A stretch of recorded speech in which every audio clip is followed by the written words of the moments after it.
It's crazy to think that in 2017 we're having this conversation, because you'd like to think that our system here in the United States is based on free enterprise, which is based on equality, which is based on fairness to everybody. For years and years, gay rights have not been a problem in America, until leaders stood up and said, hey, we're all human beings. Likewise, equal pay is something that is a problem. And it's going to take real leadership to stand up and make a difference. Of course, I feel like women always deserve a fair shot at equal pay. I want every little girl to feel like they are equal to a man. The idea that we would be in 2017 still having this discussion about equal pay, it's actually kind of embarrassing.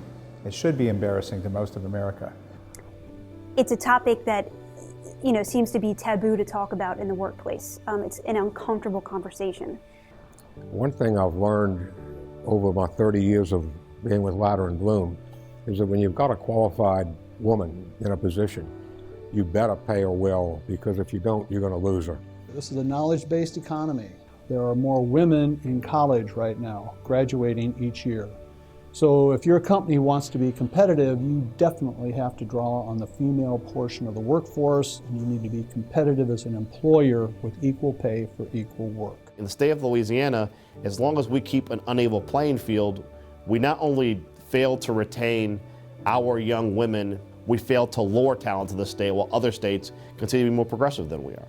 Establishing equal pay for working women would result in an average annual pay increase of over $7,500 a year. That would definitely lift several families who are living below the poverty guidelines right now, to give them that extra added income to continue to raise their family, to feed their families. It seems to me that if two people are in the same job and they're performing the same function, then there certainly should be an equal pay, a fair and equitable pay for each of those employees. These women are dedicated to their work, and they're dedicated to their families as well. So to think that they would be discriminated or held down or held back in any sort of way is alarming, and it's very frustrating.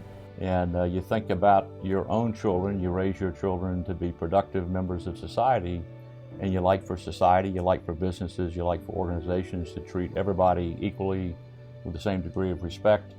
And to think that there's daughters out there that are not, it sort of pulls at your heart a little bit to think about that. And it's certainly something I think about, as a father, and how my daughter's being treated. And again, I'll say they're missing the boat. They're missing a lot of key people. They're missing a lot of very intelligent women who can help a company grow. We all deserve to be treated equally. It's only fair, it's only right, and it's something that I think is American through and through. What kind of state are we for women?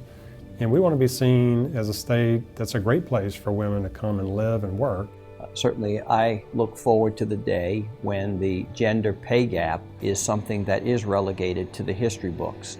But it takes on a whole new dimension when you have a 6-year-old daughter who wants to be a chemist. And to love a state as much as I love this state, to love this city, to love this region, and know that it's in my daughter's best interest she not stay here, that's heartbreaking.